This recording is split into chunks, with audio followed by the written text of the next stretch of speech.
সর্ব সদ্গুণ পূর্ণাং ফাল্গুনী পূর্ণিমাম যস্য শ্রীকৃষ্ণ চৈতন্য অবতীর্ণ কৃষ্ণ নামাভি। কলিযুগ পাবন অবতার পরম প্রেমময় প্রেম পরতত্ত্ব সীমা রাধা মাধব মিলিত তনু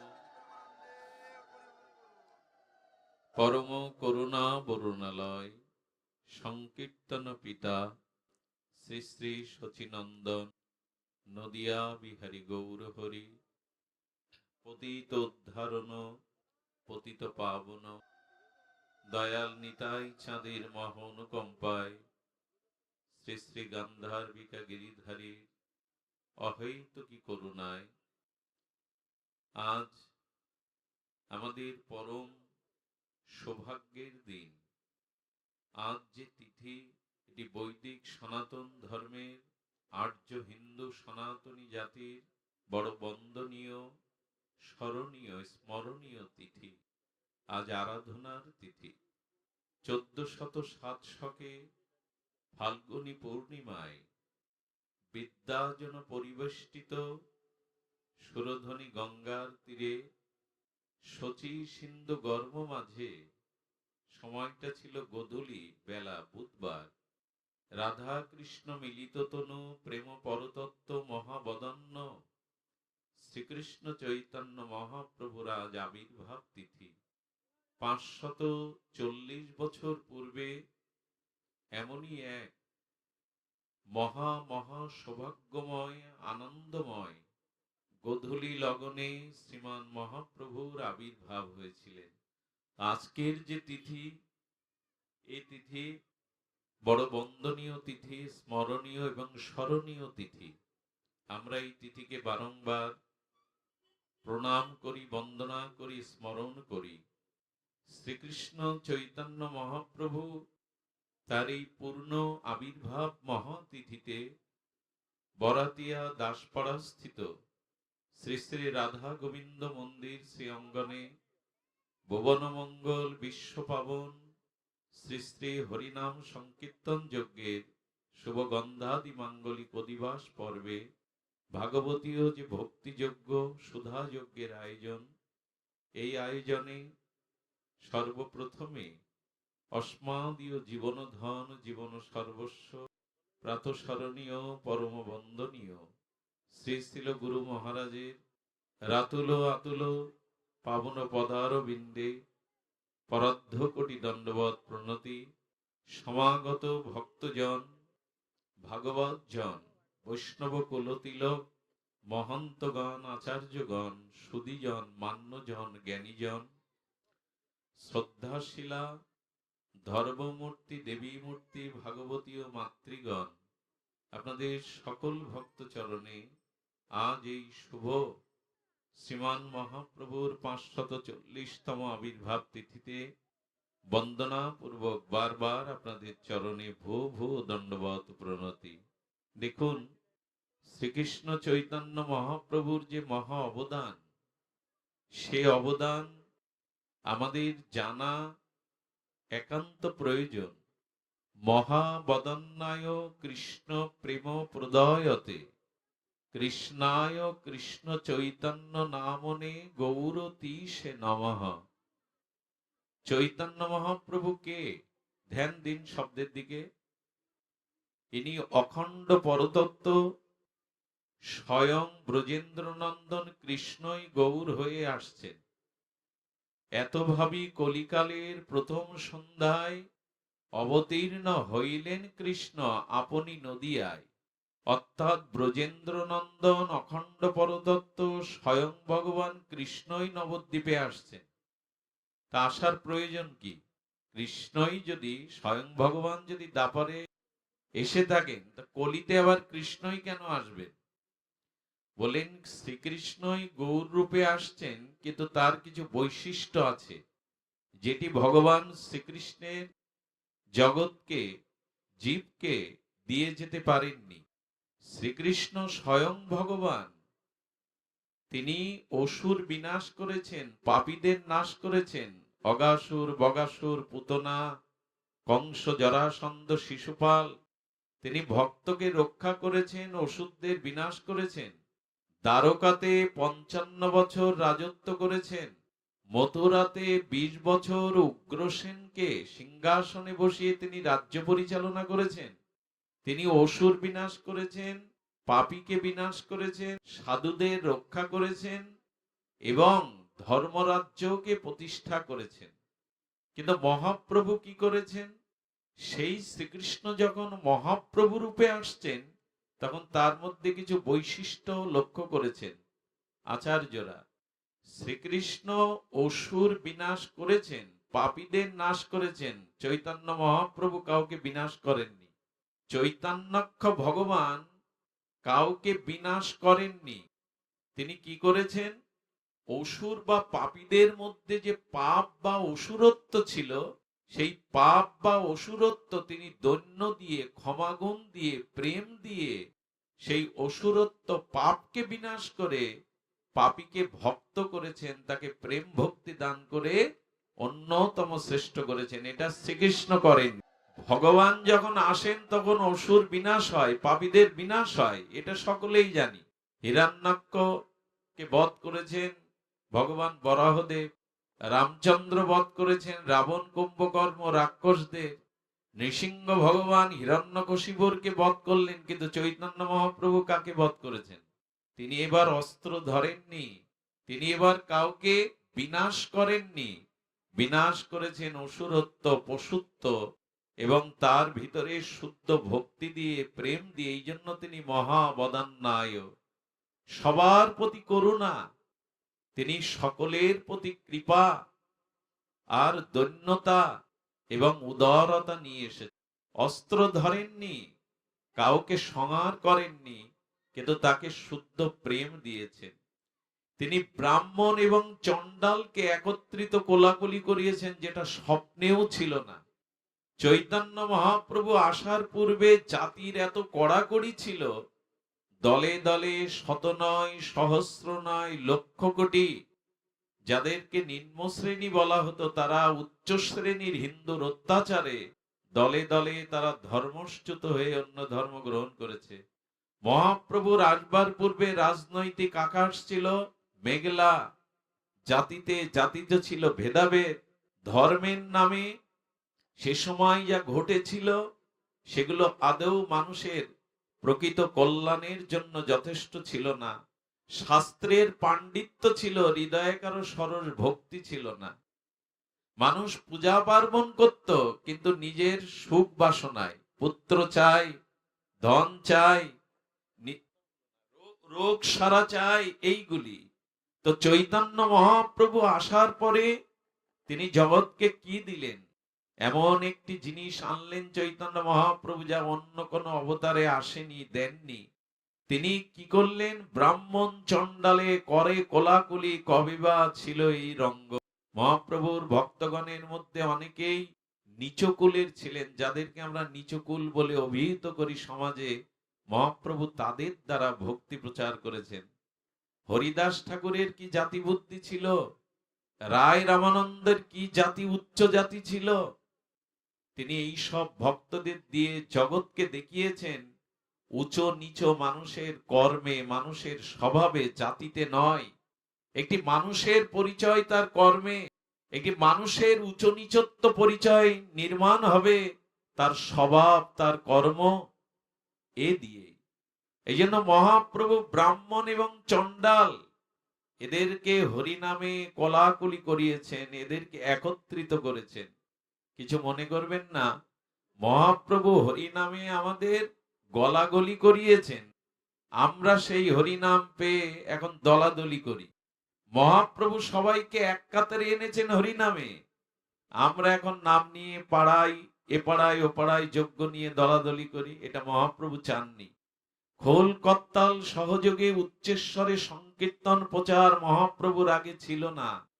এই জন্য মহাপ্রভু দেখলেন এমন একটি ধর্ম, আচ্ছা কাল এখানে যে হরিনাম হবে, কেউ কি প্রশ্ন করবে এই যে নাম করছে কৃষ্ণ নামে কোন জাতির? এ প্রশ্ন কেউ করবেন? আপনারা করবেন কি? কিন্তু এখানে যদি পূজা করেন তাহলে ব্রাহ্মণ, কিন্তু ব্রাহ্মণকেই আনতে হবে। ওইখানে তার পরিচয় লাগবে তিনি উপবিদধারী ব্রাহ্মণ, কিন্তু এখানে কৃষ্ণ নাম করার জন্য কারো ওই পরিচয় লাগবে না তুমি কোন জাতি। মহাপ্রভু এই জন্য জাতি ধর্ম নির্বিশেষে এই সনাতন জাতির মধ্যে যে প্রাণ সঞ্চার করেছিলেন, ভক্তির সঞ্চার করেছিলেন, তিনি যেমন সবাইকে হরি নামে একত্রিত করেছিলেন, এমনটি পৃথিবীতে ঘটেনি। এই জন্য চৈতন্য মহাপ্রভুর অবদান, এ অবদান মহা অবদান। আগেই বলেছি, কৃষ্ণই গৌর হয়ে এসেছিলেন, কিন্তু তিনি করুণাবতার হয়ে এসেছিলেন। শ্রীকৃষ্ণ ভগবান কি করেছেন? বৃন্দাবনের লতা পাতাকে প্রেম দিয়েছেন, কংসকে প্রেম দিতে পারেননি, জরাসন্ধকে প্রেম দিতে পারেননি। কিন্তু চৈতন্য মহাপ্রভু যারা হেন পাপ করেনি, যাদের গালে মদের গন্ধ বেরোচ্ছে, লোকের ঘর পুড়িয়েছে, যারা হেন অপরাধ নেই জগতে করেনি, সেই পতিত, সেই স্খলিত চরিত্র জগাই মাদাইকে বুকে টেনে নিয়েছেন। এমনটি তো আগে হয়নি। যার গালে মদের গন্ধ, যিনি স্বয়ং নিত্যানন্দকে আঘাত করে রক্ত ঝরাচ্ছেন, যিনি লোকের গৃহ পুড়িয়েছেন, সর্বনাশ করেছেন, সেই মহা পতিত জগাই মাদাইকেও যিনি কোল দিলেন, যিনি কৃপা করে বুকে নিয়ে নিলেন। আজকের যে দিনটা আমরা মনে রাখি, আজকের দিনে যে উপবাস থাকতে হয়, সন্ধ্যায় যে মহাপ্রভুর শোভা আগমনে তাকে অভিষেক করতে হয়, এটা যে একটি ব্রত। এই হরিনাম কোথায় পেতাম? মহাপ্রভু না এলে নাম নিয়ে আসতেন না কেউ। নিয়ে আসলেও এমন ব্রজপ্রেম, রাধা প্রেমের নাম পেতাম না। আজকে যেই ভাগবত শুনতে এসছেন, এটাও মহাপ্রভুর দান। যুগল উপাসনা কেউ জানতো না, কৃষ্ণ উপাসনা করত। শ্রীকৃষ্ণের পাশে যুগল রাধারানী ছিল না, এটা মহাপ্রভুর অবদান, নিতাই চাঁদের অবদান। কিন্তু আজকের দিনটা আমরা সনাতন হিন্দুরা মনে রেখেছি মহাপ্রভু। আমাদের বাড়ির বিবাহ বার্ষিকী ঘটা করে পালন করি, ছেলেমেয়ের জন্মদিনে কত কি উচ্ছ্বাস করি, অথচ যিনি না এলে এই ধর্মের অস্তিত্ব বাঁচত না, যিনি না এলে এই ভাগবত পেতাম না, হরিনাম পেতাম না, বৈষ্ণবত্ব পেতাম না, শ্রীরাম বৃন্দাবন উদ্ধার হতো না, নবদ্বীপ ধাম হতো না, লীলাচলকে, পুরী ধামকে এমনি করে জগতের পরিচয় দেওয়া যেত না। আজ তার আবির্ভাবে কটা লোক ব্রত থেকে উপবাস করে মহাপ্রভুকে স্মরণ করছি আমরা। বাড়ির ছেলে মেয়ের জন্মদিন ঘটা করে করি, ওটা আমার, তাতে আমার নিজের সুখ আছে। কিন্তু মহাপ্রভু জগতের পিতা, হরিনামকে তিনি সন্তান রূপে এনেছিলেন। আজকে হরিনাম কি শুধু বঙ্গদেশে, বাংলাদেশে প্রচার হচ্ছে? বরঞ্চ বাংলার থেকে বেশি প্রচার হচ্ছে আমেরিকা, জার্মানি, ইউরোপে। এই নাম কে পৌঁছালো? কার শক্তিতে? বিদেশিরা। তারা এই হরিনামে রাজপথ কাবাত। আমরা ওদের মতো অত সুন্দরভাবে ভক্তি ভরে হরিনাম আজও করি না। বিদেশিরা যেভাবে ভক্তি ভরে হরিনাম করে, ইস্কনের বদৌলতে, প্রভুপদের আশীর্বাদে সারা বিশ্বে এই হরিনাম অন্যতম ভাবে প্রচার হচ্ছে। মানুষের মধ্যে জীবন পেয়েছে, নেশা ভুলে, কুকর্ম ভুলে, ব্যভিচার ভুলে তারা সাধু বৈষ্ণব হয়ে গেছে। শুধু জাগলাম না আমরা। আমার ঘরের সূর্য নিতাই গৌর, আমার ঘরের ছেলে নিতাই গৌর। আমাদের জাগরণ হলো বিদেশিদের। মায়াপুরে গিয়ে দেখুন বিদেশিরা কিভাবে গৌরকে ভালোবেসেছে, নিতাইকে, হরিনামকে ভালোবেসেছে। তারা বৈষ্ণবত্বের জাগরণ ঘটিয়েছেন। ব্যর্থ এখানে আমরা মহাপ্রভুকে আদৌ হৃদয়ে সেইভাবে সকলে গ্রহণ করতে পারেনি, কেউ কেউ করেছেন হয়তো। তাই যদি গৌর না আসতো আমরা বৃন্দাবন পেতাম না, যদি গৌর না আসতো হরিনাম পেতাম না, যদি মহাপ্রভু না আসতেন যুগল উপাসনা পেতাম না, আজকের এই ভাগবত জগতে প্রকাশ হতো না যদি মহাপ্রভু না আসতেন। আর এই কলিযুগের আমাদের মতো ভোগী এবং আমাদের মতো আত্মকেন্দ্রিক, আমাদের মতো ত্যাগ নেই, তপস্যা নেই, নিষ্ঠা নেই, সত্য নেই, আমাদের একরকম তো কিছুই নেই, আছে শুধু খাওয়া পরা ভোগ বিলাস। আমাদের ভিতরে তপস্যা কই? আমাদের ভিতরে ত্যাগ কই? বৈরাগ্য কই? এসব আমরা আদৌ জীবনে ধারণ করতে পারিনি। মুখে যতই ত্যাগের কথা বলি, ত্যাগ, বৈরাগ্য, তিতিক্ষা, দান, তপস্যা এ যুগে একরকম নেই বললেই চলে। মহাপ্রভু দেখেছিলেন এই জীবের কি হবে, এদের অল্প আয়ু, এরা দুধ কিনতে গিয়ে দর করে, মদ কিনতে গিয়ে দর করে না। এরা দুধ ফেরি করে বিক্রি হয়, কেউ কেনে কেউ কেনে না, কিন্তু মদ এক জায়গায় বসে বিক্রি হয়, লাইন দিয়ে মানুষ আনতে যায়। এরকম যুগে এই মানুষকে কি করে উদ্ধার করা যায়, কি করে প্রেম ভক্তি দিয়ে একটি মানুষের মনুষ্যত্বকে, দেবত্বকে জাগানো যায়, নিতাই চাঁদ মহাপ্রভু চিন্তা করেছিলেন। আর করেই তারা ব্যবস্থা নিয়েছিলেন এই হরিনামের। এই হরিনাম এমন একটি বিষয়, এমন একটি তত্ত্ব, এখানে কোনো সূচি অসুচি বিধি নিয়ম নাই। মহাপ্রভু দেখলেন এদের অল্প আয়ু, এদের বুদ্ধি অশুদ্ধ, এরা সর্বদা ভোগে উন্মত্ত। এই মানুষগুলিকে, কলিহত জীবকে করুণা করার জন্য মহাপ্রভু বললেন, আমি তোমাদের জন্য গোলকের প্রেমধন হরিনাম সংকীর্তন নিয়ে এলাম। তোমরা আর কিছু না পারো, ভগবানের নামটাকে গ্রহণ করো। খাইতে, শুইতে, উঠিতে, বসিতে যথাতথ নাম লও। মহাপ্রভু এমন একটি বিধান দিয়ে গেলেন, কারণ তিনি জানতেন আমরা শুচি, পবিত্রতা, ত্যাগ, তিতিক্ষা, তপস্যা আমাদের দ্বারা সম্ভব নয়। 15 দিন পর একটি একাদশী, তাও অধিকাংশ মানুষ করে না। আর এই একাদশী, এটা শুধু ভক্তি দেয় না, আপনার শরীরকেও নীরোগ করে, আপনার শরীরের সমস্ত রোগকে প্রতিরোধ ক্ষমতা গড়ে তোলে। ডাক্তাররাও তো বলেন 15 দিন অন্তর একদিন উপবাস দিলে স্টমাকের ক্ষমতা বৃদ্ধি পায়। মানুষ বিভিন্ন, ডাক্তার যদি বলে আপনার এই সমস্যা, আপনাকে আজকে সারাদিন জলবিহীন থাকতে হবে, আমরা ডাক্তারের কথা শুনলাম, অথচ মহাপ্রভুর কথা, ভাগবতের কথা শুনে একাদশীটাও গ্রহণ করলাম না। একটা জিনিস জেনে রান, পিতৃ হত্যা করলে, মাতৃ হত্যা করলে, ব্রহ্মা হত্যা করলেও সে পাপের প্রায়শ্চিত্ত আছে। কিন্তু জেনে শুনেও যে ব্যক্তি জিহ্বার লালসায় একাদশী ত্যাগ করে, এই দিন পঞ্চশস্য গ্রহণ করে, তার পাপের প্রায়শ্চিত্ত শাস্ত্র লিখিত হয়নি। আমাদের দেশে ছোটবেলা থেকেই বিভ্রান্তিকর তথ্য ছড়ানো হতো, বিধবারাই কেবল একাদশী করবে, আর কারোর জন্য না।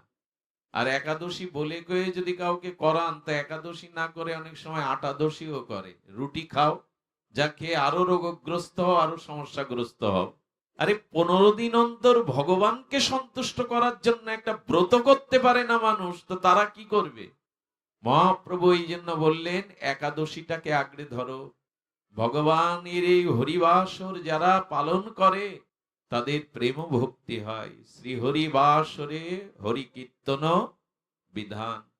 15 দিন অন্তর হরিদাসে, একাদশীতে হরিবাসর তিথিতে একটু হরিকথা, হরিনাম করো, জীবন ধন্য হবে। আমি নাম সম্পর্কে বলছিলাম, নাম চিন্তামণি কৃষ্ণ চৈতন্য রস বিগ্রহ, পূর্ণ শুদ্ধ নিত্য মুক্ত অভিন্ন আত্মানমিন। মহাপ্রভু বললেন ভগবানের থেকে তার নামের অধিক মহিমা। আশ্চর্য হতে হয়, স্বয়ং ভগবানের যে মহিমা নাই, তার নামে সেই মহিমা আছে। কারণ কারণ ভগবান আমাদের কাছে সব সময় আসতে পারবেন না। কৃষ্ণ অবতার সব সময় হবে না, মহাপ্রভুর অবতার সব সময় হবে না। ব্রহ্মার একদিনে 4000 যুগে শ্রীকৃষ্ণ ভগবান একবার আসবেন, গৌর একবার আসবেন। ভগবান বললেন আমি 125 বছর জগতে লীলা করেছি, কিন্তু আমার নাম কোটি কোটি যুগ যুগান্তর জীবকে কৃপা করবে। কারণ ভগবান এবং তার নাম অভিন্ন আত্মান, একই আত্মা। নাম এবং কৃষ্ণ এ দুটিতে ভেদ নাই। যদি কেউ কৃষ্ণকে আর নামকে আলাদা ভাবেন, তিনি নামের চরণে অপরাধী হয়ে যাবে। নাম নামই অভিন্ন, অভিন্ন আত্মানমিন। শাস্ত্র বলছে নাম এবং নামই অভিন্ন। এই জন্য ভগবানের থেকে তার নাম বড় কিভাবে জানা যায় জানেন? লঙ্কায় প্রভু সীতা উদ্ধারে যাবে বলে যে সেতু বন্ধ করা হচ্ছে, সেই সেতুতে ভক্তরা প্রথমে পাথর ছুঁড়েছিলেন। নল নীল ছুড়লে তাদের উপরে একটা অভিশাপ ছিল, পাথর ভাসবে, কিন্তু পাথর দাঁড়াবে এরকম তো বলা ছিল না। ঋষির অভিশাপ ছিল তোমরা হাতে করে কিছু ছুড়লে তা ভাসবে, দাঁড়াবে এরকম কথা ছিল না। তো পাথর যদি ভেসে যায় তো ব্রিজ কি করে হবে, সেতু কি করে হবে? তখনই বললেন যে না, রাম নাম লিখে তবে পাথর দিয়ে দাও। তো প্রভু রামচন্দ্র দেখছেন আমার ভক্তরা সব পাথর দিচ্ছে আর সমুদ্রে পাথর ভেসে দাঁড়িয়ে যাচ্ছে। প্রভু বললেন কি, আমি দেখি না একটা দিয়ে ভাসে কিনা। প্রভু আবার একটু আড়ালে দিচ্ছেন, যদি ডুবে যায় আমি তো লজ্জা পাবো, আমার হাতের পাথর যদি ডুবে যায় আমি তো লজ্জা পাবো। হনুমান পেছে বনেছে, দেখছে প্রভু পাথর নিয়ে কি করবেন। রামচন্দ্র একটু আড়ালে গিয়ে চারিদিকে তাকিয়ে পাথর যেই ফেলেছেন সেই ডুবে গেছে। হনুমান আজকালকার দিনে তো আর আজকের দিনের মতো আর মোবাইল ছিল না, হনুমান আর থাকলে হয়তো ছবি তুলে নিলেন, ফেসবুকে দিয়ে দিতেন। কিন্তু হনুমান বলছেন প্রভু আমি দেখে ফেলেছি আপনার পাথর ডুবে গেছে, ভাসেনি। তো রামচন্দ্র বললেন হনুমান কাউকে বলো না কথাটা। বলে কাউকে বলবো না, কিন্তু তোমাকে বলছি পাথর কেন ডুবে গেল। প্রভু তুমি যারে হাতে করে ফেলে দাও সে কি আর ভাসে সংসারে? তুমি যাকে ফেলে দাও সে ডুবে যাওয়া ছাড়া তা তার অস্তিত্ব থাকে না, কিন্তু প্রভু পাথর ভাসবে। হনুমান প্রভুর হাতে পাথর দিলেন আর ওখানে রাম নাম লিখে দিলেন। তখনই প্রভু পাথর দিলেন আর সঙ্গে সঙ্গে পাথরটা ভাসলো। রামচন্দ্রের চোখে জল, বললেন হনুমান জগৎকে দানিয়ে দাও আমার থেকে আমার নামের মহিমা, আমার থেকে আমার নামের মহিমা জগতে আরো বেশি। আচ্ছা রামচন্দ্রের কয় বছর বনবাস হয়েছিল? 14 বছর। নামের বনবাস দেওয়া যাবে? স্বয়ং রামচন্দ্রের বনবাস দিলেন, কিন্তু নামকে বনবাস পাঠানো যাবে? নামের বনবাস নাই। ভগবান লীলা সমাপ্ত করে অপ্রকট লীলায় চলে যান, গেছেন না মহাপ্রভু, অপ্রকটে চলে গেছেন, কিন্তু নাম গেছে কি? নাম যায়নি। তাই আপনাদের কাছে নিবেদন করব, আমি আগেই বলেছি তপস্যা, দান, সত্য এখন আমাদের মাঝে নাই। কিছু কিছু মানুষ ধরে রেখেছে বটে, কিন্তু প্রায়শ মানুষের মধ্যে এই জাতীয় গুণ নাই। তাই মহাপ্রভু চিন্তা করে বলেছিলেন তোমাদের আর কিছু করা লাগবে না, আর তোমরা পারবেও না। তোমরা এক কাজ করো, এই নামকে ভালোবেসে গ্রহণ করো। নাম চিন্তামণি, চিন্তামণির কাছে আপনি যা প্রার্থনা করেন চিন্তামণি তাই পূরণ করে, নামও তদ্রূপ। আমি অনুরোধ করব, তবে বর্তমান প্রেক্ষাপট বলতে হয় এই নাম আমরা নিলেও কেন আমাদের পরিবর্তন, আমাদের স্বভাবের পরিবর্তন হচ্ছে না। তো ধ্যান দিয়ে শুনুন, শাস্ত্র বলছে এক কৃষ্ণ নামে সমস্ত পাপ ক্ষয়। কি বলা হলো? এক কৃষ্ণ নামে সমস্ত পাপ আমাদের হচ্ছে। তো একটু কথা বলুন, হচ্ছে কি? এর কারণ জানতে হবে। তো দ্বিতীয় কৃষ্ণ নাম নিলে তার প্রেম হবে। এতবার বলছি কাজ হচ্ছে না, তো লক্ষবার বলছি কাজ হচ্ছে না, তার কারণ জানতে হবে। দেখুন শাস্ত্রে নাম মহিমায় বলা আছে আগুনকে কেউ জেনে বা না জেনে হাত দিলে তার হাত পুড়বে কিনা। কথা বলুন, পুড়বে কিনা? খুব ভারী আলোচনা না করে আমরা একটু কথোপকথন করি প্রশ্নোত্তরের মতো। আগুনে যদি কেউ জেনে হাত দেয় না জেনে হাত দেয়, হাত পুড়বে। তেমনি বলছেন নামের মহিমা না জেনেও যদি কেউ নাম নেয় তো নাম তাকে কৃপা করবে। আচ্ছা কারো যদি বিষ খাওয়া পড়ে বিষক্রিয়া করবে কিনা? ওষুধ ভেবে ভুল করে হোক যদি কেউ বিষ খায়, তেমনি নাম জেনে বা না জেনে, হেলায় বা অবহেলায় যেভাবেই সে নিক। আচ্ছা আপনি কোন বীজ বপন করছেন উর্বর ক্ষেতে, তো সেই উর্বর ক্ষেতে বীজ বপন করতে গিয়ে বীজ যদি উল্টো হয়ে উপর হয়ে পড়ে ওর থেকে অঙ্কুর হয় না? বীজ যেভাবেই পড়ুক, বীজ লাইট অফ হয়ে গেল, বীজ যেভাবেই পড়ুক, এদিকে ধ্যান দিন, বীজ যেভাবে পড়ুক অঙ্কুর হবে কিনা? বীজ যদি উল্টো হয়ে পড়ে ধানটা অঙ্কুর হবে কিনা উপরের দিকে? নাম আপনি যেভাবেই নিবেন নাম ক্রিয়া করবে। আচ্ছা বিষ জেনে খান না জেনে খান, আগুনে জেনে হাত দেন না জেনে হাত দেন, বিষক্রিয়া করবে, পুড়বে। আচ্ছা কেউ যদি অমৃত না জেনে খেয়ে ফেলে তার অমরত্ব আসবে কিনা? জেনে খায়নি অথচ অমৃত খেয়ে বসেছে, তাহলে সে অমর হবে। তেমনি নাম জেনে করুন না জেনে করুন, হেলাই করুন অশ্রদ্ধাই করুন, নাম ক্রিয়া করবে। তাই যদি হয় তা আমাদের করছে কই? আমরাও যে এক দুবার কৃষ্ণ বলিনি তা তো নয়, এখানে এমন কেউ আছেন যে জীবনে বলেননি, দিনে একবার কৃষ্ণ বলেন না? নামের ক্রিয়া হচ্ছে না কেন, এটা এখন আমাদের জানতে হবে। এটি বলেছেন যে নিরপরাধে লইলে নাম প্রেমের উপচয়। নামে পাপ থাকলেও নাম আপনাকে ক্রিয়া করবে, কিন্তু নাম যদি অপরাধ থাকে নামের চরণে, কোটি জন্ম করলেও নাম সংকীর্তন তবু না মিলিবে ব্রজেন্দ্র নন্দন বা কৃষ্ণ প্রেম ধন। একবার নাম নিলে পাপ ক্ষয় হয়, দ্বিতীয়বার নামে প্রেম হয়। অথচ চৈতন্য চরিতামৃতে বলছেন হেন নাম যদি লয় বহুবার তবু কাজ হবে না, কোটি জন্ম করলেও হবে না। কারণ অপরাধ রেখে যদি কেউ নাম করে, পাপ থাকুক আপনার কোটি কোটি জন্মের পাপ থাকুক, পাপ হরি নামে ধ্বংস হবেই, পাপ হরি নামে মুছে যাবেই। কিন্তু অপরাধ থেকে যদি নাম করেন, পাপ আর অপরাধ এক জিনিস না। পাপটা কেমন জানেন, ওই যে ছোট ফসল রক্ষার জন্য কৃষকরা বেড়া দেয় বাঁশ দিয়ে চটা দিয়ে, ওটা সহজে ভাঙা যায়। গাভী বা অন্যান্য জীবজন্তু ওটা সহজে ভাঙে। কিন্তু যদি কংক্রিটের প্রাচীর দেন, পাথরের খ দিয়ে বড় 10 ইঞ্চি প্রাচীর দেন, ওটা ভেদ করতে পারবে গরু বাছুর? বললেন পাপটা হলো ঘেরা বেড়ার মতো, আর অপরাধটা হলো পাথরের প্রাচীরের মতো, ওটা ভাঙা সহজ না। এই জন্য বলছেন নিরপরাধে নাম নিতে হবে, পাপ থাকুক। দেখুন, হরিনাম আমি নেইনি, হরিনাম আমি গ্রহণ করব, এরকম সিদ্ধান্ত নিলেই পাপ চলে যায়। আপনি মনে করেছেন, এই পাড়ার কেউ মনে করেছেন মায়েরা বাবারা, যেখানে আচার্য এসছে যজ্ঞ হচ্ছে, ওনার কাছ থেকে একটা তুলসীর মালা প্রসাদী করে আমি কাল থেকে হরিনাম 4 মালা করে শুরু করব। যদি কেউ এই সংকল্পও গ্রহণ করে, কালকে আজকে গ্রহণ করেনি, তার পাপ দূর হয়ে যাবে। বলে এরকম ব্যাখ্যা দিচ্ছ কেন, এর যুক্তি কি? আচ্ছা, সূর্য ওঠেনি এখনো, কিন্তু সূর্য ওঠার 1.5 ঘন্টা আগে, 1 ঘন্টা 36 মিনিট আগে দেখবেন পূর্ব দিকটা ভরসা হয় কি না? ভোরে তো এখন মানুষ ওঠে না, আগেকার মানুষ ভোরে ওঠা অভ্যাস ছিল। কি কি সময় এখন আমরা এসেছি, আগের মানুষ ভোরে ওঠাটাই তাদের স্বাভাবিক ছিল। এখন ভোরবেলা রাত 4টেই যদি কেউ ওঠে, তো লোক মনে করে ওর বাড়ি কোনো বিপদ হয়েছে, নালে এই সময় উঠবে কেন? সংস্কার কিভাবে, তোমার বাড়ি কি কোনো বিপদ যে তুমি এখন উঠেছো? আরে ভোরবেলাটা এখন বিপদ হয়ে গেছে, যেটা নিয়ম ছিল।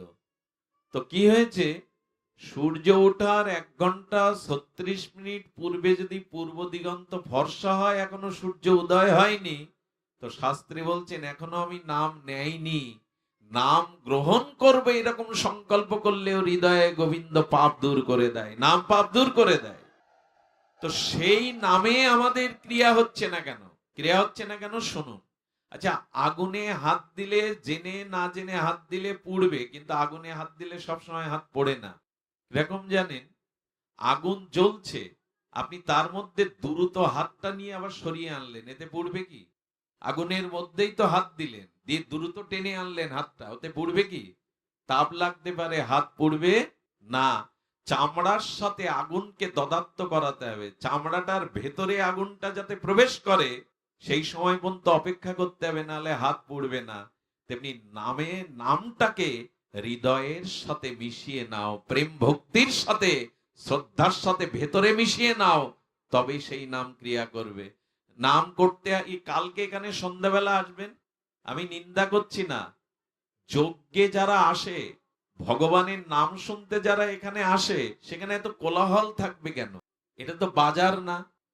খুব বড় বড় করে কীর্তনিয়ারা আমরা বলি, যেখানে হয় হরির নাম সংকীর্তন সেখানে হয় বৃন্দাবন, বলি কি না?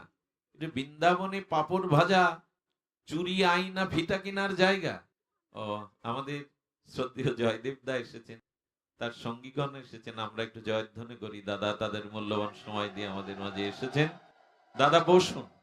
তো আমরা শুনছিলাম কি, আমরা এদিকে ধ্যান দেই, আগুনে হাত দিলে কি পুড়লো বাবা? আগুন জ্বলছে, হাতটা দিয়ে দ্রুত সরিয়ে আনলেন, পুড়বে কি? ওই সময়টুকু তো দেবেন যেটা চামড়ার মধ্যে আগুনটা তদাত্ত হবে। তেমনি নাম করছি, কিন্তু নামের মধ্যে লীন হয়ে যাচ্ছে না। লীন হলে কি এখানে এসে গল্প করে মানুষ? কাল এখানে সন্ধ্যায় আসবেন, দেখবেন হই হুল্লোড় চারিদিকে। নাম আসরে যদি আন কথা বলা হয় তো অপরাধ হয়, নাম আসরে আন কথা বললে অপরাধ হয়। সারা বছর আপনি বাজার করুন, চুড়ে ফিতিন আর এই দেহ দেহ সাজাবার জিনিস কিনুন, এইখানে আসতে হয় নাম গ্রহণের জন্য। তো লক্ষ্য করুন, দাদা পাঠ শুনতেই এসছে, সম্মান নিতে নয়। উনি হরিকথা ভালোবাসেন, আমরা তাকে অভিবাদন জানিয়েছি, তিনি বসে হরিকথা শুনুন। জয় রাধে, জয় রাধে। তো হরিনাম তদরূপ মিশিয়ে নিতে হবে। আপনাদের কি বলবো, লক্ষ্য করুন, বৃন্দাবনে চাষ করতে গিয়ে, গম চাষ করতে গিয়ে একজন ক্ষেতের মধ্যে বড় একটা মানুষের কঙ্কাল পেল। বেশি দিন আগের ঘটনা নয়, 50 বছর আগের ঘটনা। তো কঙ্কালটা কৃষক যখন মাটির মধ্যে আবিষ্কার করলো, কি দেখলো জানেন? ওই কঙ্কালের বুকের হাড়ের পাঁজরে হরে কৃষ্ণ নাম লেখা। মানে তিনি এত হরি নাম নিয়েছেন, তার বুকের পাঁজরে নাম অঙ্কিত হয়ে গেছে। ছোটবেলায় দেখবেন 10 পয়সা 5 পয়সা আমরা খুব সাদা খাতার উপরে দিয়ে ঘষতাম। এই স্মৃতি ছোটবেলায় সবাই হয়তো স্মরণ করবেন। ওই ওই ছাপটা উঠে যেত, কোনো রং নেই, তুলি নেই, কিন্তু ঘষাতে ওই ছাপটা উঠে যেত। হরিনাম করতে করতে আরে কি হয়, মাটির কলসি দ্বারা পাথর ক্ষয় করতে পারবেন? কিন্তু হয়।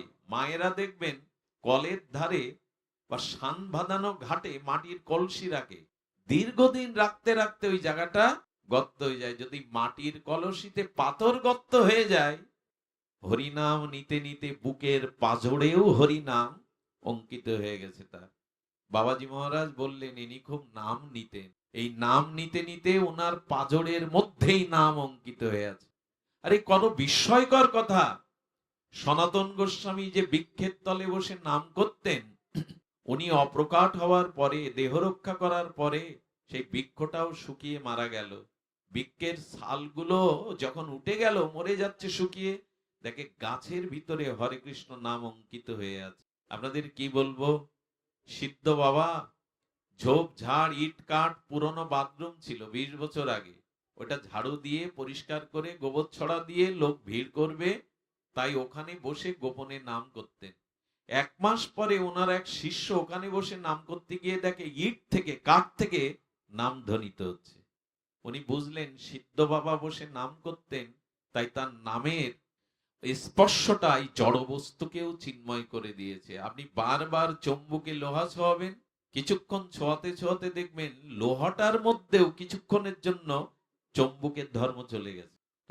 ভগবানের নাম নিতে নিতে আপনার মধ্যেও এরকম চিন্ময় ক্ষমতা আসবে যে, আচ্ছা হরিদাস ঠাকুর নাম করছে, তোর যেখানে ভক্তরা এসে ফুলিয়াতে সেই জায়গাটা যাওয়ার ভাগ্য হয়েছিল আমার, সেই গুফাটাও এখনো আছে, বড় গুফা, ফুলিয়াতে গঙ্গার তীরে, ভাগীরথীর তীরে, নির্জন নিভৃতে হরিদাস ঠাকুর নাম করতেন।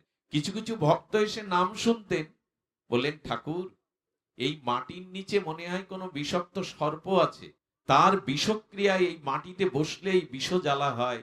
ঠাকুর আমরা হরিনাম শুনতে পারি না আপনার। হরিদাস ঠাকুর 3 লক্ষ নামের মধ্যে 1 লক্ষ নাম উচ্চস্বরে করতেন, যাতে জীব জগৎ বৃক্ষলতার কল্যাণ হয়, যাতে জীব জগতের কল্যাণ হয়। মহাপ্রভু হরিদাসকে জিজ্ঞাসা করছেন, হরিদাস হরিদাস নামে জীব জন্তু এই স্থাবর জঙ্গম উদ্ধার হবে, তুমি বলছো নাম মহিমায় কি করে? হরিদাস ঠাকুর বললেন, একবার যা নাম নেয় তোমার নাম, তারা তোমার কৃপা পাবেই, প্রেম পাবে। বলো বৃক্ষগুলো কি করে নাম নেবে যে উদ্ধার হবে তারা? মহাপ্রভু প্রশ্ন করছেন, হরিদাস উত্তর দিচ্ছেন, প্রভু জঙ্গলের মধ্যে গিয়ে আপনি কৃষ্ণ বলবেন জোরে। আচ্ছা কোন গভীর জঙ্গলে, ঘন জঙ্গলে গিয়ে আপনি ওম এরকম একটা শব্দ করবেন, দেখবেন শব্দটা তরঙ্গায়িত হয়ে ওই জঙ্গলের মধ্যে একটা বিপরীত শব্দ তরঙ্গ, ভাইব্রেশন আসবে, ওম ওম ওম, আসে কিনা? তার মানে মহাপ্রভুকে হরিদাস ঠাকুর নামের ব্যাখ্যা শোনাচ্ছেন যে তুমি জঙ্গলে কৃষ্ণ বললে, ওই শব্দটা গাছের গায়ে গিয়ে ধাক্কা খেলো, মানে গাছ ওই নামটা নিল আর ভাইব্রেশন করে ওই নামটা আবার আপনাকে ফিরিয়ে দিল। যা যে তোমার নাম নেয় আর বিপরীতে ফিরিয়ে দেয়, এক নামেই তো তার উদ্ধার হবেই হবে প্রভু, জীব জগৎ উদ্ধার হবে। এ কোনো অহেতুক আবেগ তাড়িত কথা না। নামাচার্য হরিদাস ঠাকুর বললেন, বৃক্ষও তোমার নামে উদ্ধার হবে যদি বৃক্ষরাও নাম শোনে। এই জন্য এই উচ্চেশ্বরে নাম কেন জানেন? এখানে এই বৃক্ষগুলি, লতা পাতা কীট পতঙ্গ গুলোর কানে হরিনাম গেলে তাদের কল্যাণ হয়। আচ্ছা, আমরা আগুনের দৃষ্টান্ত দিলাম, বিষের, বলে বিষ খেলেও মানুষ মরে না। ভগবান শিবের গলায়, ভগবান শঙ্করের গলা পর্যন্ত বিষ গেল, উনি কালকোট বিষ পান করে মরেছিলেন কি ভগবান শিব? আসলে বিষ যদি 2 ঘন্টাও গালে রাখেন আপনি মরবেন না, যতক্ষণ লাঞ্চে বা রক্তে মিশে যাবে। বিষ আপনি কণ্ঠে করে রেখে দিন 2 ঘন্টা, হয়তো কোনো প্রতিক্রিয়া হবে, কিন্তু মরবেন না আপনি। তেমনি এই উদাহরণ ঠিক না যে বিষ জেনে খান না জেনে খান বিষক্রিয়া করে, তাই হরিনাম যেমন ভাবে নেন ক্রিয়া করবে। এর অর্থ কি? এর অর্থ বিষ কণ্ঠ পর্যন্ত থাকলে বিষক্রিয়ায় মরবেন না, বিষটাকে লাঞ্চের মধ্যে, রক্তের মধ্যে মিশতে দিতে হবে। তেমনি হরিনাম শুধু মুখে মুখে লোক দেখানোর জন্য, লোকের যশ খ্যাতির জন্য, অর্থোপার্জনের আয়ের পন্থা হিসাবে হরিনাম নিলে কাজ হবে না। হরিনামকে হৃদয়ের সাথে মিশাতে হবে, অনুরাগের সহিত ভেতরে মেতাতে হবে। বীজ রক্তে না মিশলে যেমন মরে না, গলায় রাখলে, কণ্ঠে রাখলে, হরিনামকে হৃদয়ের সাথে ভালোবেসে মিশিয়ে নিতে হবে, তবে কাজ করবে। কিছু মনে নেবেন না। এখন নাম যজ্ঞের আসর খুব কষ্ট লাগে। কষ্ট লাগে কেন জানেন? যারা খুব দামি দল, ভালো রাগ রাগিনী গাইতে পারে, ওদের আসরটা 8টা থেকে 10টায় দেয়া হয়। কেন জানেন? এই সময় লোকজন, ভক্তবৃন্দ বেশি থাকে এবং তিনি ডিমান্ড বেশি, তিনি বলেন এই আসরটা আমায় দিতে হবে। কিন্তু রাত 4টের আসর, আমরা নাম কেউ ভাগ করে ফেলেছি। অমুক দল কখন উঠবে তার নাম, আর যারা নাম করছে তারা নাম করে না। না, নাম এই এই হলো নামের প্রতি অপরাধ, নামকে আলাদা ভাবা। এই জন্য 11টা বাজলেও যদি কমিটির লোক এখানে না থাকে, বাড়ি ঘুমায়, তো সে নাম দেওয়ার প্রয়োজন কি? একটা রাত তুমি ভগবানের নামের জন্য কাটাতে পারলে না। অথচ মহাপ্রভু শিবাসঙ্গনে সারা ঘরে বধূ বিষ্ণুপ্রিয়া সচিমা 1টি বছর ধরে মহাপ্রভু শিবাসঙ্গনে সারা রাত হরি নাম করতেন। আর গ্রামে বছর শেষে একটা নাম, সেখানে একটা রাতের জন্য আমরা কাটাই না। আত্মীয় স্বজন, মেসো মাসি, জামাই, খাওয়া পড়া হলো, একদিন আনন্দ হলো, তারপরে আর নামের খোঁজ নাই।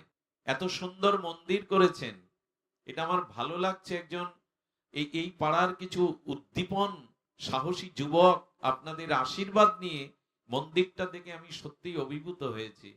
কারো বাড়ি গেলে, কারো বাড়ি গেলে, জয় রাধে, কারো বাড়ি গেলে তার ঠাকুর ঘর, তার ঠাকুরের আসনটা দেখে বোঝা যায় এদের ভগবত ভক্তি কতটুকু, এরা কতটুকু যত্ন করে ভগবানকে। আর কোন গ্রামে গেলে সেখানে মন্দিরটা দেখে বোঝা যায় এই গ্রামের মানুষ কতটা ভগবত মুখী, কতটা ভগবত প্রেমী। আমার বাড়ি 2তলা হবে, আমার বাড়ি সোফা সেট থাকবে, আর গ্রামের মন্দিরটির জল পড়বে, সেখানে গরু ছাগল উঠবে, তার কোনো নিরাপত্তা নেই, সেখানে কোনো সৌন্দর্য নেই, এ হতে পারে না। যে গ্রামে হয় জানবেন তাদের ভগবত প্রীতি অত্যন্ত দুর্বল। কারো ঠাকুর ঘর দেখে, কারো দেবালয় দেখে বোঝা যায় এর ইষ্টপ্রীতি কতখানি। আমি দাদাদের বলবো, মন্দির করেছে ওইটা খুব বড় কথা না, মন্দির টাকা থাকলে সবাই করতে পারে। মন্দির মানে ইট কাঠ দিয়ে সুন্দর করে সাজানো নয়। ওই মন্দিরে নিত্য যদি গীতা পাঠ না হয়, নিত্য যদি ভগবানের পূজা আরতি না হয়, সপ্তাহে একদিন যদি ওখানে ভগবানের কথা, গীতার বাণী আলোচনা না হয়, তবে কাঠ কাঠ দিয়ে, মাটি দিয়ে, ইট পাথর দিয়ে সুরম্য প্লেট বসানো মন্দিরের ওখানে ভগবান বিরাজ করবেন না। ভগবান বাইরের সৌন্দর্য দেখে না, ভগবান দেখে হৃদয়ের ভক্তি, প্রেম, অনুরাগ। যেখানে আছে, দুর্যোধনের রাজ সিংহাসনে কৃষ্ণ বসেনি, দুর্যোধনের রাজ পুরীতে ভগবান রাত কাটায়নি, এমনকি দুর্যোধনের 56 ব্যঞ্জন গোবিন্দ ক্ষুধা নাই বলে খায়নি। সেই ভগবান বিদুরের কুটিরেই রাত কাটিয়েছিলেন, সেই ভগবান বিদুরের খুদ খেয়েছিলেন, সেই ভগবান বিদুরের বাড়িতে আশ্রয় নিয়েছিলেন। এর দ্বারা কি প্রমাণ হয়? শুধু বড় মন্দির করা নয়, ওই মন্দিরের দ্বারা এই গ্রামের 5টা ছেলে যদি গীতা পাঠ শেখে, এখানে সকাল সন্ধ্যা মায়েরা এসে যদি একটু খোল, করতাল, কাঁসা বাজিয়ে একটু ভগবানের দিব্য নাম করে, গ্রামের অনেক বিপদ অভিশাপ কেটে যাবে। হরিনাম কানে গেলে অন্যের কল্যাণ হবে। তাই অনুরোধ করব, মন্দিরের দিকে ধ্যান দিন। বছরে একদিন যজ্ঞ হবে, তাই রংচং দিয়ে, লাইট প্যান্ডেল দিয়ে মন্দিরকে আলোকসজ্জা করবেন এমন না। এখানে ভগবান আছেন এই মনে করে তার তার সুচারু সদাচার এটি রক্ষা করা দরকার। আর গ্রামবাসীর কাছে হাত জোড় করে অনুরোধ করব, আমাদের হিন্দু ধর্মের অনেক কিছু গ্লানি ঢুকে গেছে। সেই গ্লানি হলো, অনেকেই মন্দির বারান্দায় বসে কিছু কিছু মানুষ তাস পিটায়। আমি এটা দেখেছি বলেই বলছি। বৃদ্ধ মানুষরা জায়গা পায় না, অনেকে এসে মন্দির বারান্দায় কালী মন্দির, দুর্গা মন্দির তাস পিটায়। এটা করবেন না দয়া করে। ভগবানের স্থানকে সদাচারে রাখুন, পবিত্র রাখুন, অপরাধ নেবেন না। কথাগুলো দেখেছি জীবনে, তাই বলছি। এখানে পাড়ার গল্প, সংসারের গল্প মন্দিরে এসে করতে নাই, অপরাধ হয়। আগেই বলেছি, পাপ তেমন কিছু না। পাপ খণ্ডন হয় হরি নামে, কিন্তু অপরাধ খণ্ডন হয় না। মন্দিরে বসে সাংসারিক আলোচনা, মন্দিরে বসে নেশা করা, মন্দিরে বসে তাস খেলা, এগুলি সব অপরাধের মধ্যেই পড়ে। আমরা অনেকেই এটা খেয়াল করি না। তাই মন্দিরের পবিত্রতা আশ্চর্য হতে হয়। রাজমিস্ত্রি দ্বারা ইট পাথর দিয়ে মন্দিরে কেউ বিড়ি টানে না, অথচ যে হৃদয়ে ভগবান আছেন, এই দেহ মন্দিরটা রাজমিস্ত্রি তৈরি করেছে। দেহটা কে তৈরি করেছে? ভগবানেরই আশীর্বাদে মনুষ্য শরীর পেয়েছি। সেখানে যেন আমরা নেশা ভান না দেই। ধর্ম মানে আমাকে মানুষ হতে শেখায়, ধর্ম মানে আমার মনুষ্যত্বকে জাগরণ করায়। আমি অনুরোধ করবো, এই মন্দির কেন্দ্র করে এখানে যেন একটা শিক্ষা কেন্দ্র হয়।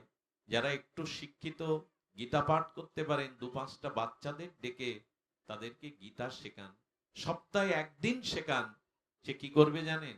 আমার মরার সময় বৈষ্ণব ডাকতে হবে না, ওই বাচ্চাটাই আমার কানে কানে শেষের দিন গীতার শ্লোক শোনাতে পারবে।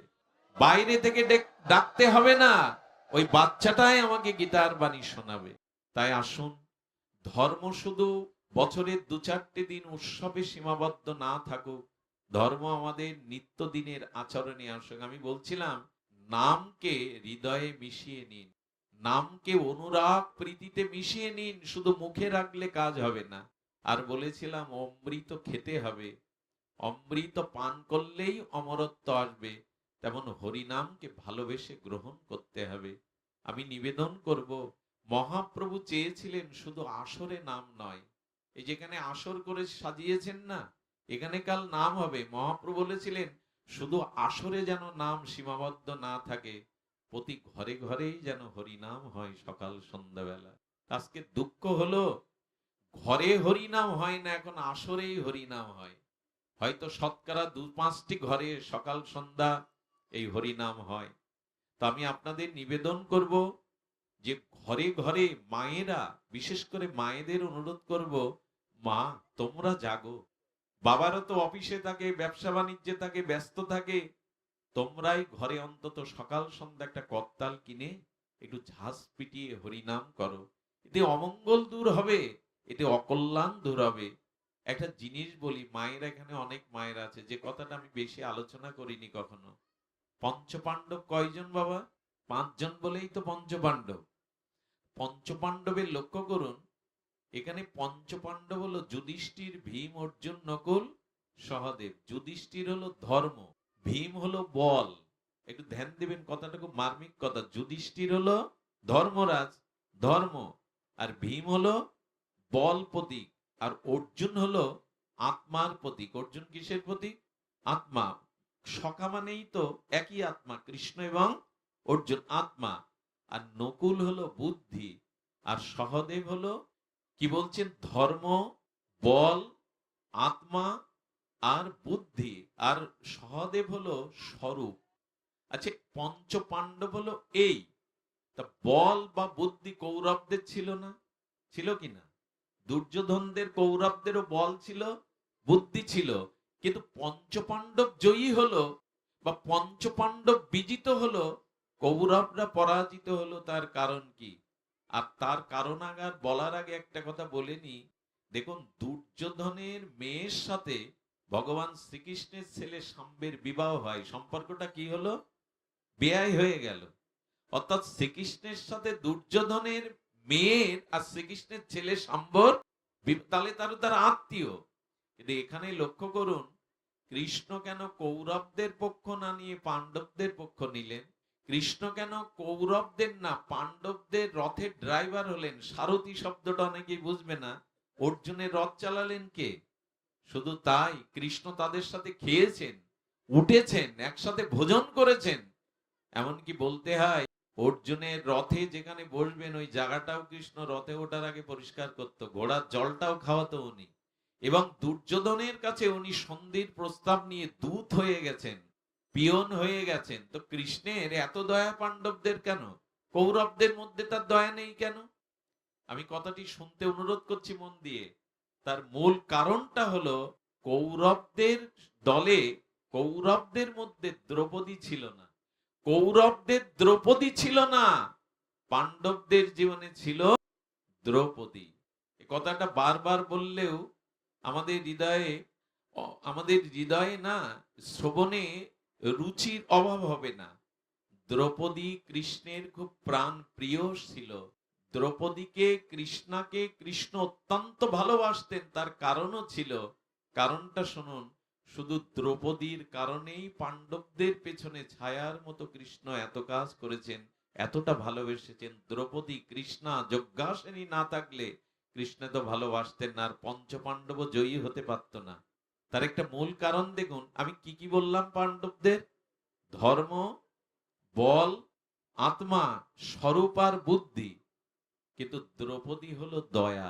দ্রৌপদী হলো কেমন দয়া জানেন? অশ্বত্থামা 5টা পুত্রের মাথা কেটে নিল দ্রৌপদী, অথচ গুরুপুত্র বলে তাকে ক্ষমা করে দিয়ে বলল, আমি মা, আমি সন্তান হয়ে যেভাবে কেঁদেছি, আমি কোনো মায়ের বুক খালি করতে চাই না। তার চোখে যে কত বড়! পাণ্ডবরা অশ্বত্থামার মুন্ডু কাটবে, কৃষ্ণও বলছেন আততায়ীকে হত্যা করো, কিন্তু দ্রৌপদী বললেন, আমি মা, আমার ছেলে হারানোর বেদনা যেন আর কারো না লাগে। এত বড় দয়া পঞ্চ পাণ্ডবের মধ্যেও ছিল না।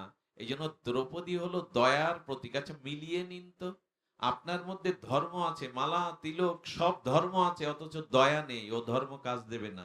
দয়াই হলো মানুষের সব থেকে বড় ধর্ম, দয়াই প্রকৃত ধর্ম। এখানে দ্রৌপদী মানে দয়া। ধর্ম আছে, দয়া নেই, সে ধর্ম কাজে আসবে না খুব বেশি। ধর্ম মানে নিজে ভালো থাকবো, নিজে সুখ ভোগ করবো, আর সবাই মারা যাক, আর সবার অকল্যাণ হোক, এটা ধর্ম। এই জন্য জীবকে যে দয়া করেনি, আদৌ তার মধ্যে ধর্ম নাই, ধর্ম কাজ করবে না। আচ্ছা, দ্বিতীয়টা বল। আপনার বল আছে, অনেক ক্ষমতা আছে, কিন্তু আপনার মধ্যে দয়া নাই। বল যার আছে, যদি দয়া না থাকে, সেই বলও ধ্বংসের কারণ হয়ে যাবে। দয়া থাকতে হবে। তৃতীয় অর্জুন হলো আত্মা। তো শাস্ত্রে বলছেন, আত্মার ভিতরে, আপনার হৃদয়ে যদি দয়া, ক্ষমা না থাকে, তবে সে আত্মা বদ্ধ প্রাপ্ত হবে, সেই আত্মার স্খলন হবে। আর বলছেন, বুদ্ধি আছে অথচ আপনার দয়া নেই। বুদ্ধি আছে লোককে ঠকানো, দয়া বুদ্ধি নেই বলে ওই বুদ্ধিও কাজে। এটা ছিল দুর্যোধনের বুদ্ধি, ছিল ওদের, কিন্তু দয়া, দয়া থাকলে পাণ্ডবদের বিষ খাওয়াতে পারে? দয়া থাকলে পাঞ্চবদের যতুগৃহে পুড়িয়ে মারার ষড়যন্ত্র করতে পারে? শুধু দয়া ছিল না বলে কৌরবরা ধ্বংস হলো, আর দ্রৌপদীরও দয়া ছিল বলে কৃষ্ণ পাণ্ডবদের রক্ষা করল। এই জন্য আসুন, আমরা মানুষ, আমাদের একে অপরের প্রতি, মহাপ্রভু বলেছিলেন জীবে দয়া। প্রথমে বলেছেন, জীবে দয়া নামে রুচি বৈষ্ণব সেবন, ইহা হতে ধর্ম বই নাহি। সেই দয়া আজ কোথায় আমাদের? আমি একা ভালো থাকবো আর সব শেষ হয়ে যাক, এটা দয়া নয়। অন্যকে বাঁচাবার মধ্যে, অন্যের কল্যাণ করার মধ্যে নিজের কল্যাণ অবধারিত। শুধু ভক্তমণ্ডলী, এই জন্য আমাদের মধ্যে দয়া, পরের দুঃখে যাদের হৃদয় কাঁদে না, পরের ব্যথায় যাদের চোখে জল আসে না, ঠাকুর বলতেন তারা মানুষ হয় কি করে, শ্রেষ্ঠত্ব হয় কি করে? এই জন্য অনুরোধ করব, এই দয়া দ্রৌপদীর কারণে পঞ্চপাণ্ডবের এত কল্যাণ।